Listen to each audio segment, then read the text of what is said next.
सुबह का वक्त, हॉस्पिटल। अभय की आंखें खुली तो उसने देखा कि काशी सो रही थी। उसके बाल हवा से उड़ के उसके चेहरे पर आ रहे थे। अभय उठकर काशी के पास आया और धीरे से उसके बाल उसके कानों के पीछे कर दिया। काशी बहुत प्यार से सो रही थी। अभय उसके सर को धीरे से सहला के बाहर आ गया। बाहर राणा बेंच पर बैठा था।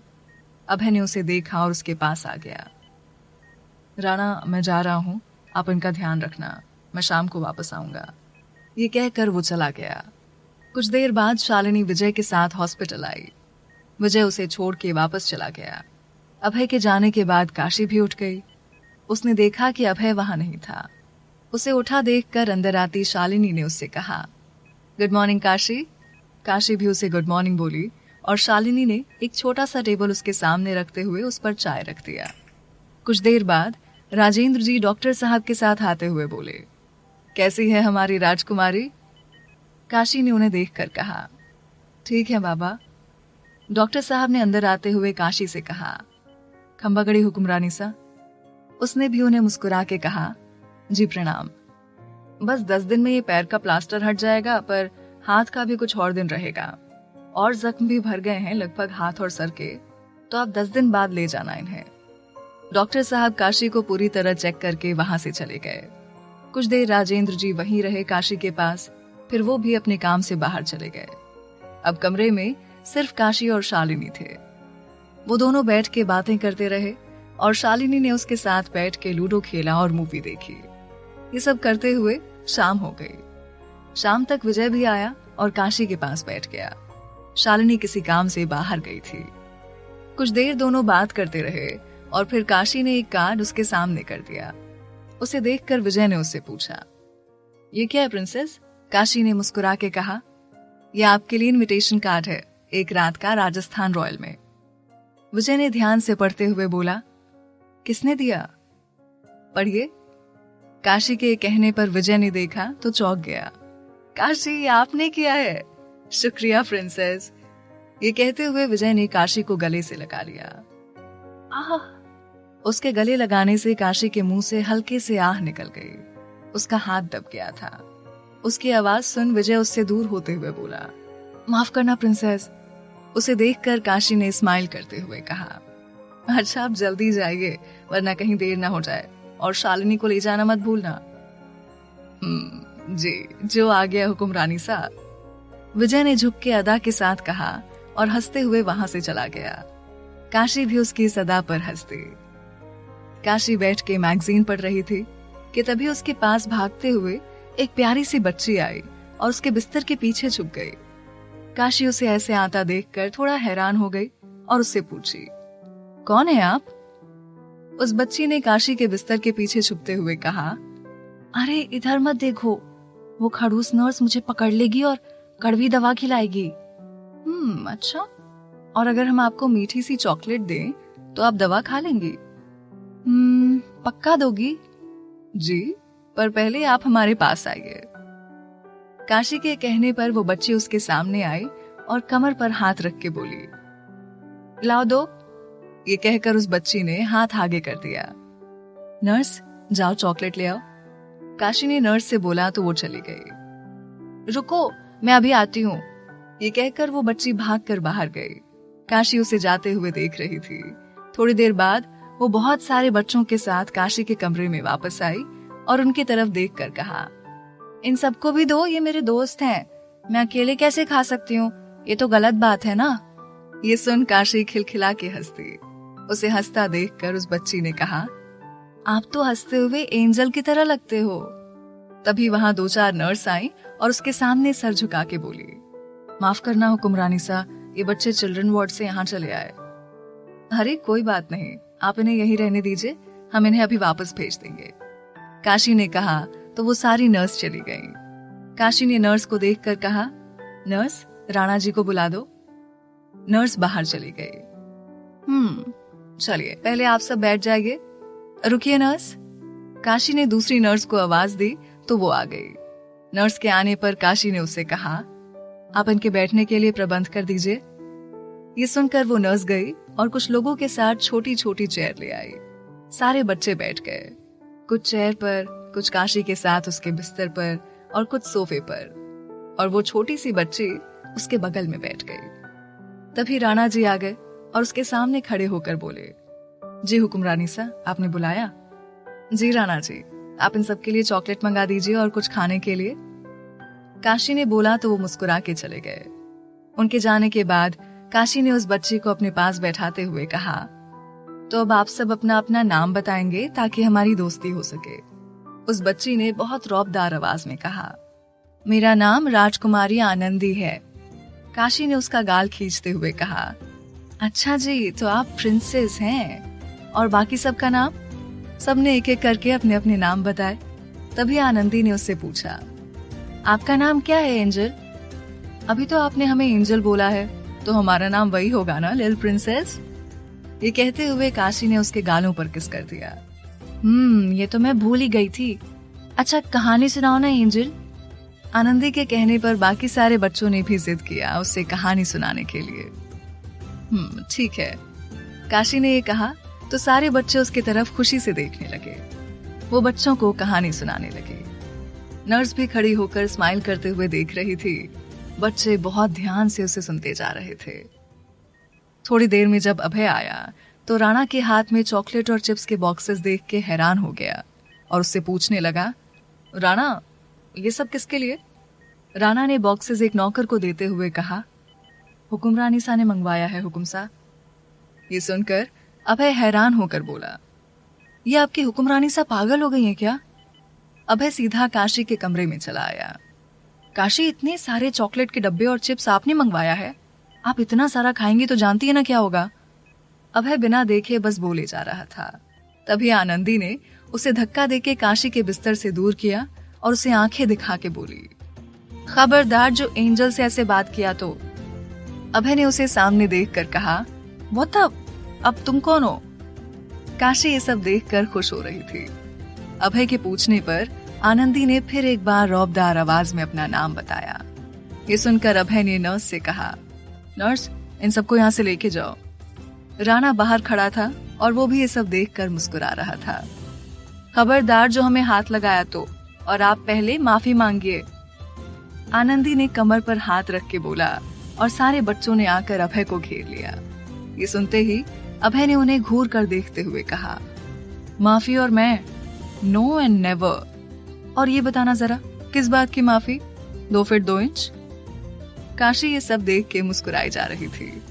पहली गलती, आपने हमें यहाँ बैठे सारे राजकुमार और राजकुमारियों को नजरअंदाज किया, जो हम सबके लिए इंसल्टिंग है। दूसरा, आपने एंजल से बेअदब से बात की, जो उनके लिए इंसल्टिंग है। और तीसरा, आपने हमारी इंसल्ट की। चलिए माफी मांगिए, पकड़िए कान। आनंदी ने कहा तो सारे बच्चे कमर पर हाथ रखे अभय को घेरे खड़े थे। हाथ अच्छे पकड़े गए आप हुकुम साहब, कोई तो मिला जो आपको परेशान कर सका। काशी ने मन में कहा और मुस्कुरा दिया। तभी उसने अभय को गुस्सा दिलाते हुए कहा, हाँ बिल्कुल हुकुम साहब, आपको माफी तो मांगनी पड़ेगी, आपने राजकुमारी जी की इंसल्ट की है। चलिए कान पकड़िए। काशी तुम। अभय इतना बोल के आगे बढ़ ही रहा था कि बच्चों ने उसे वहीं रोक लिया और उससे कहा, खबरदार जो एंजल की तरफ एक कदम बढ़ाया तो। चलिए माफी मांगिए। अभय ने गुस्से में काशी की तरफ देखा। वो बैठे बैठे मुस्कुरा रही थी। अभय ने धीरे से कहा, सॉरी। तो काशी ने बच्चों की तरफ देखकर कहा, किसी को सुनाई दिया क्या बच्चों? सारे बच्चों ने मना कर दिया। तो ये सुन अभय मन में बोला, काशी मैं तुम्हें छोड़ूंगा नहीं। फिर अभय ने कान पकड़ के कहा, हमें माफ कर दीजिए राजकुमारी आनंदी सिंह जी, और बाकी के राजकुमार और राजकुमारियों से भी हम माफी मांगते हैं, और साथ में आपकी एंजल से भी माफी मांगते हैं। आनंदी ने जाते हुए कहा, ओके, अच्छा एंजल हम चलते हैं, कल मिलेंगे, good night. Good night. Rana ji सबको एक एक चॉकलेट दे दीजिए। काशी के कहने पर राणा ने सभी बच्चों को चॉकलेट दिया और सारे बच्चे चॉकलेट लेकर चले गए। उनके जाने के बाद अभय ने झुंझलाते हुए कहा, काशी क्या था ये? इस पर काशी ने मुस्कुरा के कहा, बच्चे थे हुकुम साहब, इन्हें बच्चे कहते हैं, ये शैतान कहेंगे। आप इनको नहीं संभाल पाए तो अगर कल को हमारे बच्चे होंगे तो आप उन्हें कैसे संभाल। काशी इतना कहते कहते रुक गई। अभय उसकी तरफ देखने लगा। ये सुनकर अभय हैरान होकर पूछा, क्या क्या कहा आपने? उसके पूछने पर काशी नीचे सर किए मैगजीन मुंह के सामने किए बैठी थी। अभय ने मैगजीन हटा के उसकी तरफ देख के कहा, उसे संभाल लेंगे हम, क्योंकि उसमें आपकी झलक होगी, वो आपकी तरह होगी। उसकी बात सुन काशी नजरें नीचे किए शर्मा रही थी। तभी काशी ने नर्स को आवाज दे के बोला, नर्स खाना ले आइए। अभय समझ गया था कि काशी शर्मा गई है। वो ये देखकर मुस्कुरा दिया। दोनों ने एक साथ खाना खाया। अभय डॉक्टर से मिलने चला गया। काशी दवा खा के लेट गई। दूसरी तरफ विजय शालिनी के साथ राजस्थान रॉयल होटल पहुंचा। विजय ने उसकी आंखों पर पट्टी बांध दिया। उसे ऐसा करते देख शालिनी ने उससे पूछा, ये क्या कर रहे हैं आप विजय, हम चलेंगे कैसे? किसने कहा कि आप चल के जा रही हैं? विजय ने ये बोल के उसे अपनी बाहों में उठा लिया और उसे लेकर आगे बढ़ गया। वो शालिनी को लेके होटल के पीछे खुली जगह पर आ गया। यहाँ पर बहुत अच्छी लाइटिंग हुई थी। पूरा चांद आसमान पर चमक रहा था। विजय ने शालिनी को नीचे उतारा और उसकी आंखों से पट्टी हटा दी। शालिनी ने पट्टी हटते ही सामने देखा तो वो हैरान थी। वो जहां खड़ी थी वहां से लेकर सामने रखी टेबल तक बस गुलाब के फूल बिखरे थे। शालिनी ने अपने कदम आगे बढ़ा दिए और धीरे धीरे चल के टेबल के पास गई। वो जैसे वहां पहुंची तो विजय ने चुटकी बजा दी और शालिनी पर फूल गिरने लगे। वो ये सब देखकर बस हैरान थी और विजय को देखे जा रही थी। शालिनी जी, शिकायत थी ना आपको हमसे कि हमने इजहार नहीं किया आपसे, तो लो आज करते हैं। इस दिल में सिर्फ आप हैं, ये दिल आपको चाहता है, बहुत प्यार करता हूं आपसे। विजय ने जब ये कहा तो शालिनी की आंखों में आंसू आ गए। वो भाग के आई और उसके गले लग गई।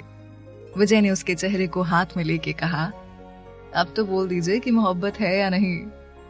बहुत, शालिनी ने भरी नजरों से कहा और उसके गले लग गई। अभय जब कमरे में आया तो काशी सो चुकी थी। वो सोती हुई काशी के चेहरे को ध्यान से देख रहा था। अभी भी वक्त था अभय को उसका प्यार मिलने में। जहां एक जगह मोहब्बत मुकम्मल हो चुकी थी, वहीं दूसरी तरफ मोहब्बत अभी इंतजार में थी कि कब इजहार हो। सुबह का वक्त, हॉस्पिटल। सुबह शालिनी और विजय हॉस्पिटल आए। काशी उठ चुकी थी, अभय भी उठ के जा चुका था। शालिनी जब आई तो उसकी मुस्कुराहट देख के काशी समझ गई कि कल की रात खूबसूरत रही। विजय काशी से मिलके चला गया। शाम को काशी बच्चों के साथ रहती और रात में अभय के आने का इंतजार करती। ऐसे ही 10 दिन निकल गए। काशी का पैर भी ठीक हो गया था, पर डॉक्टर ने अभी भी चलने के लिए मना किया था। वो हल्का चल सकती थी, पर ज्यादा देर के लिए खड़े नहीं रहना था। काशी के पास खड़ा अभय डॉक्टर से बोला, आज इन्हें घर ले जा सकते हैं डॉक्टर साहब? जी हुकुम साहब, ले जा सकते हैं, पर ध्यान रखना इनका। डॉक्टर ने बोला और चले गए। तो आप काशी को लेकर आइए, हम जाकर कुछ इंतजाम कर लें। शालिनी ने बोला और विजय के साथ चली गई। हम बाहर इंतजार कर रहे हैं, आप तैयार हो जाएं। ये कहकर अभय वहां से चला गया। नर्स काशी के कपड़े ले आई और दरवाजा बंद कर दिया। उसने काशी को तैयार होने में मदद की। कुछ देर बाद अभय आया तो काशी को देख के खो गया। उसके आते ही नर्स चली गई। अभय काशी के पास आया, दराज खोल के सिंदूर की डिब्बी निकाली और उसके सामने खड़ा हो गया। आपकी इजाजत हो तो क्या हम? अभय ने कहा तो काशी ने सर नीचे करके मांग टीका हटा दिया। ये देखकर अभय ने सिंदूर लेके उसकी मांग में भर दिया और उसका मांग टीका ठीक कर दिया। तभी आनंदी ने अंदर आते हुए कहा, आप जा रही हैं एंजल आज? काशी ने उसकी तरफ देख के कहा, अरे राजकुमारी आप जा रही हैं एंजल? आप भी तो जा रही हैं आज। आप जा रही हैं इसलिए हम भी जा रहे हैं। काशी ने उसे पकड़ के कहा, ये तो है। फिर काशी अभय के सहारे बाहर आई। आनंदी भी उसके साथ बाहर आई और राणा को देखकर बोली, राणा जी फोन दीजिए अपना। उसके कहने पर राणा ने फोन निकाल के उसे दिया। आनंदी ने कुछ किया और राणा को फोन वापस देते हुए काशी से बोली, इसमें हमारा नंबर है एंजल, आपको जब भी हमसे बात करना हो तो हमें फोन कर लीजिएगा। ये कहकर वो गाड़ी में अपने माता पिता के साथ बैठ के चली गई। काशी खड़ी होकर अभय के आने का इंतजार कर रही थी। तभी बाहर ब्लास्ट हुआ। उसे राणा जी ने बचा के साइड किया। अभय ने आवाज सुनी तो भाग के आया। काशी को देख वो उसे सीने से लगा लिया। यहाँ बस इतना ही। आगे की कहानी जानने के लिए सब्सक्राइब करें पॉकेट एफएम चैनल को और बेल क्लिक करके अगले एपिसोड का नोटिफिकेशन पाएं। लेकिन आप सारे एपिसोड अभी सुनना चाहते हैं तो डाउनलोड करें हमारा pocket FM app. Link description में है, जहां आप पाएंगे इस शो के सारे एपिसोड्स और साथ ही इसके जैसे और भी बेहतरीन शोज। तो देर किस बात की, अभी डाउनलोड करें पॉकेट एफएम ऐप।